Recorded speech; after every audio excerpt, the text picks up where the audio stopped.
ಒಣಹುಲ್ಲು ಹಸುಲು ಯಾವ್ದು ಹಾಕಿದ್ರು ತಿಂತಾವಲ್ಲ ಸರ್. ಒಣಹುಲ್ಲು ಹಾಕೋದು ಇದಕ್ಕೆ. ಹೌದಾ? ಹಸಿರು ಟೈಮ್ ಅಂದರೆ ರಾಗಿ ದಿಂಡು ಮತ್ತು ಹುಳ್ಳಿ ಇದ್ದಾಗ ಹುಳ್ಳಿ ಹಾಕ್ತೀವಿ ಅಷ್ಟೇ. ಇದಕ್ಕೇನು ಜೋಳ ಕಡಿ ಏನೂ ಹಾಕಲ್ಲ. Okay okay.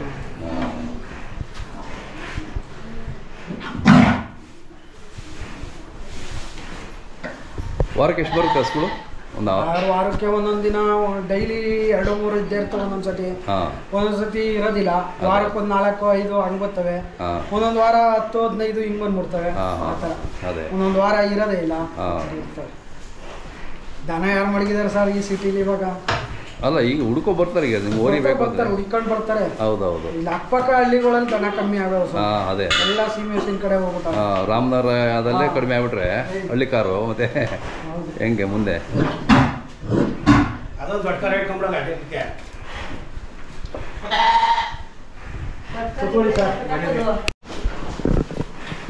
ಹೆಸರು ಎಲ್ಲ ಹೇಳ್ಬಿಟ್ಟು ಅಣ್ಣ, ನಿಮ್ಮ ಹೆಸರು ಅಡ್ರೆಸ್ ಇನ್ನೊಂದ್ಸರಿ ನಮ್ಮ ವೀಕ್ಷಕರಿಗೆ ಹೇಳಿ. ಸರ್, ರಾಮನಗರ ಜಿಲ್ಲೆ, ರಾಮನಗರ ತಾಲೂಕು, ಐಜೂರು ಪೋಸ್ಟು, ಅರ್ಚಗರಳ್ಳಿ. ಅದೇ. ನನ್ನ ಹೆಸರು ವೀರಭದ್ರಯ್ಯ. ಅದೇ, ಓರಿ ವೀರಭದ್ರಯ್ಯ. ಓರಿ ವೀರಭದ್ರಯ್ಯ. ನಮ್ಮ ತಂದೆ ಹೆಸರು ರುದ್ರಯ್ಯ. ಸರ್, ನಾವು ಬೆಸ್ಕ ಮೇಲೆ ಇರೋದು. ಇದೇನೋ ನಮ್ಮ ತಾತನ ಕಾಲದಿಂದ ನಮ್ಮ ಅಪ್ಪನ ಕಾಲದಿಂದನೂ ಬಂದ್ಬಿಡ್ತು ಸರ್ ಇದು. ಅದೇ.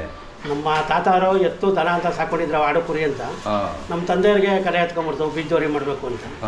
ಆ ಬೀಜದೋರಿ ನಮ್ಮ ತಂದೆ ಸಾಕ್ತಾ ಇದ್ರು. ನಮ್ಮ ತಂದೆ ತೀರ್ಕೊಂಡ್ಮೇಲೆ ನಾನು ಅದೇ ಉಳಿಸ್ಕೊಂಡು ಹೋಗ್ತಾ ಇದ್ದೀನಿ ಸರ್. ಅದನ್ನು ಬಿಡಬಾರ್ದು ಅಂತ. ಈಗ ನನ್ನ ಕಲೆ ನನ್ನ ಮಗನೂ ಹೊತ್ಕೊಳ್ಳೋದ, ನನ್ನ ಮಗನೂ ಕಲೆ ಮಾಡ್ಕೊಂಡು ಹೋಗ್ತಾನೆ. ಆದರೆ ನಮ್ಮದೇ ದೊಡ್ಡದು ಅಂತಾರೆ ಸರ್. ಮರಕಿನ ಮರ ದೊಡ್ಡದಿರ್ತದೆ. ಖಂಡಿತ ಮರಕಿನ ಮರ ದೊಡ್ಡದಿರ್ತದೆ, ನಮ್ಮದೇ ದೊಡ್ಡದು ಅಂತ ಹೇಳ್ಕೊಬಾರ್ದು. ಅವ್ರು ಮಡಿಕೊಂಡಿರೋರ್ಗೆ ಅವ್ರು ದೊಡ್ಡದು. ಇನ್ನೊಬ್ರಕ್ಕೆ ಒಂದು ಗಿಡ ಹಾಕೋದು, ಬೇರೆಯವ್ರ ಬಗ್ಗೆ ಮಾತಾಡೋದು. ನನ್ನೂರಿನ ಚಂದ, ನಂದೇ ಇದು, ನಾನು ಅಲ್ಲಿಂದ ತಂದೆ ಇಲ್ಲಿಂದ ತಂದೆ, ನಂದು ಅಷ್ಟಕ್ಕೆ ಕೇಳಿದ್ರು ಅನ್ನೋದು ಚೆನ್ನಾಗಿರಲ್ಲ. ಅಲ್ಲ, ಅವ್ರ ಬಗ್ಗೆ ಅವ್ರು ಚಂದ ಹೇಳ್ಕೊಳ್ಳಿ, ಬಟ್ ಬೇರೆಯವ್ರದ್ದು ಅಳಗಳಿಯೋದು ಅಂತ ಚೆನ್ನಾಗಿರಲ್ಲ. ಈಗಲೇ ಮಾಡಬಾರ್ದು. ನಮಗೆ ಎತ್ತಿರೋರಿಗೆ ಎಣ್ಣ ಮುತ್ತು ಅಂತ ಅಂದ್ಬಿಟ್ಟು ನಮ್ಮ ಮನೇಲಿರೋ ಪದಾರ್ಥ ನಮಗೆ ಚಂದ. ಮರ ದೊಡ್ಡದಿರ್ತದೆ. ಈಗ ಇನ್ನೊಂದು ದೊಡ್ಡತನದಲ್ಲಿ ಈಗ ತಾಯಿನೂ ಉದ್ದಾಗಿರ್ತಾರೆ, ತಂದೆನೂ ಉದ್ದಾಗಿರ್ತಾರೆ. ಅವ್ರ ಮನೆ ಒಳಗೆ ತುಂಡು ಬಂದು ಹುಟ್ಟಾಗ್ಬಿಟ್ಟಿರ್ತಾನೆ. ಹಂಗೆ ಈಗ ನಮ್ದು ನೋಡಿ, ಈಗ ಓರಿ, ನಮ್ಮ ಓರಿ ತುಂಡನೇನೆ. ಎಲ್ಲರೂ ಅಳಗಳಿದ್ರು, ದೊಡ್ಡತನ ಇಲ್ಲ, ಚಿಕ್ಕದು, ಅಳತೆ ಓರಿ, ಹಾಗೆ ಹೀಗೆ ಅಂತ. ಅದ್ರ ಮಗ ಮೀರ್ಸಿ ಹುಟ್ಟ, ಅದಕ್ಕೆ ಮೀರ್ಸಿ ಅದ್ರ ಮಗ ಹುಟ್ಟವನೆ. ಗಜನ್ಗೆ ಹುಟ್ಟದ ಕರ ಕಲ್ಕಿ ಅಂತ ಹೆಸರು ಕಟ್ಟಿದ್ದೀವಿ. ಕಲ್ಕಿಗ ಹುಟ್ಟದಂತ ಕರ ಇನ್ನ ಹೆಸರು ಕಟ್ಟಿಲ್ಲ, ಅದಕ್ಕೆ ಮೀರ್ಸಿ ಹುಟ್ಟಿದ್ದಾನೆ. 7 ತಿಂಗಳು ಕರ ಸರ್. ಅದು 7-7.5 ತಿಂಗಳು ಆಗಿರ್ಬೋದು. ಈಗ ಮೀರ್ಸಿ ಹುಟ್ಟದ ಕರ. ಇಂಥವನ್ನ ನಾವು ಹೇಳ್ಕೊಬೋದು ದೊಡ್ಡದು ಅಂತ. ನಮ್ಮ ಆತ್ಮ ಶುದ್ಧಿ ಆಗಂಗೆ ನಾವು ಹೇಳ್ಕೊಂಡು ಇದು ಮಾಡ್ತಾ ಇದೀವಿ ಅಷ್ಟೇ.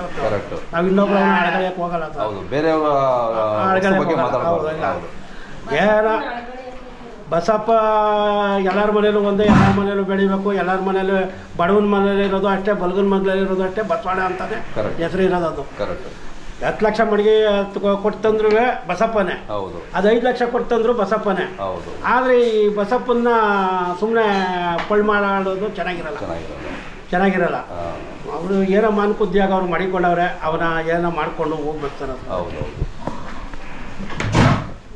ಎಲ್ಲೆಲ್ಲಿ ಪ್ರೈಸ್ಗಳು ಗೆದ್ದಿದೆ ಹೇಳಿ ಸರ್? ಅದು ಫಸ್ಟ್ ಸ್ಟಾರ್ಟಿಂಗು ಕನಕೋತ್ಸವ ಮಾಡಿದ್ರು. ಕನಕಪುರದಲ್ಲಿ ಪ್ರೈಸ್ ಆಯ್ತು ಸರ್ 1 ವರ್ಷ. ಫಸ್ಟ್ ವರ್ಷ ಅಲ್ಲಾಗದಕ್ಕೆ ಮುಂದೆ ಫಸ್ಟ್ ಪ್ರೈಸ್ ಆಯಿತು. 2ನೇ ವರ್ಷಕ್ಕೆ ಸೆಕೆಂಡ್ ಪ್ರೈಸ್ ಆಯಿತು. ತಿರ್ಗಾ ಆಮೇಲೆ ಕೆಂಗಲ್ ಇದರಲ್ಲಿ ನಮ್ಮ ರಾಮನಗರದಲ್ಲೇ ಒಂದು ಇದು ಮಾಡಿದ್ರು, ಅಲ್ಲೊಂದು ಪ್ರೈಸ್ ಆಯಿತು. ಐಂಗುಡಿಲಿ ಒಂದು ಪ್ರೈಸ್ ಆಯಿತು ಸರ್. ಅದು ಕಲ್ಕಿಗೆ ಬೇಬಿ ಜಾತ್ರೆಯಲ್ಲಿ 2 ಪ್ರೈಸ್ ಆಗೈತೆ ಸರ್. 2 ವರ್ಷ ಹೋಗಿತ್ತು. 2 ವರ್ಷ ಚೆನ್ನಾಗಿ ಕೊಟ್ಟರು, 3 ಗ್ರಾಮ್ ಚೆನ್ನಾಗಿ ಕೊಟ್ಟರು. 2 ಪ್ರೈಸ್ ಆಗಿದೆ.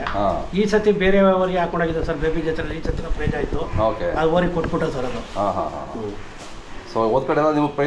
ಪ್ರೈಸ್ ಆಗಿದ್ದಾವೆ ಸರ್. ಮಾಗಡಿ ಜಾತ್ರೆಯಲ್ಲೂ ಪ್ರೈಸ್ ಆಗಿದೆ. ಮಾಗಡಿ ಜಾತ್ರೆಯಲ್ಲೂ ಪ್ರೈಸ್ ಆಗಿದೆ. ನಮ್ಮ ಅಪ್ಪನ ಕಾಲದಲ್ಲೂ ಪ್ರೈಸ್ಗಳು ಇದ್ದವು ಸರ್. ಅದು ಮಧ್ಯ ಒಂದು ನಡುವೆ ನಿಂತೋಗಿತ್ತು, ಪ್ರೈಸ್ಗಳು ಇರಲಿಲ್ಲ. ಈಗ ಪ್ರೈಸ್ ಸ್ಟಾರ್ಟ್ ಮಾಡಿದ್ದಾರೆ, ಆಗ್ತಾವೆ ಸರ್. ಚಿನ್ನದ್ದು, ಅದು ಚಿನ್ನದಲ್ಲ, ಅದು ಇದು ಬೇಬಿಲ್ ಕೊಟ್ಟಿದ್ವಿ ಸರ್. ಚಿನ್ನ ಅದೆಲ್ಲ ಐನ್ಗುಡಿಲಿ ಕೊಟ್ಟಿದ್ದು. ಇದೆರಡು ಈ ಸತಿ ಕೊಟ್ಟರೆ ಸರ್. ಓಕೆ. ಪುಟ್ಟಣ್ಣ ಯಾರು ಇದು ಹೋದ್ಸಲಿ ಬೇಬಿಲ್ ಕೊಟ್ಟಿದ್ದು ಸರ್. ಇದು 2022. ಅದೇ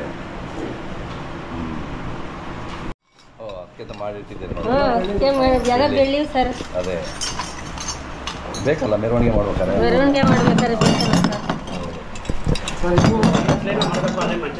ಇದು ಕೆಂಗಲಲ್ಲಿ ಕೊಟ್ಟಿದ್ದಾರೆ. ಕೆಂಗಲ್ ನಮ್ಗೆ ಚಿನ್ನ ಹಾಕೊಳಕ್ಕೆ ಬೆಳೆಯಕ್ಕೆ ಕಾಸೆ ಇಲ್ಲ ಸರ್.